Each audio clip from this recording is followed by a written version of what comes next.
আসসালামু আলাইকুম রহমতুল্লাহ। এটা হচ্ছে আমাদের সেই ঐতিহাসিক দিতপুর ফুটবল খেলার মাঠ।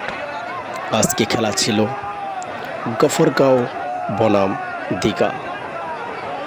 খেলাটি অনেক সুন্দর হয়েছিল।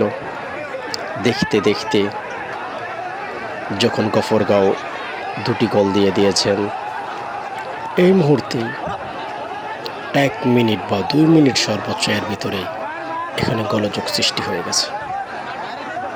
তবে যারা দিতপুর ফুটবল খেলার মাঠের কমিটি, তারা সর্বোচ্চ চেষ্টা করেছেন যেন কোনো ধরনের গোলযোগ সৃষ্টি না হয়।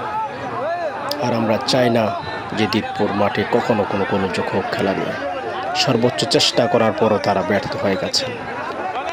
খেলা মানেই তো হার জিত থাকবে। আপনি হারবেন, না হয়তো আমি হারবো। খেলা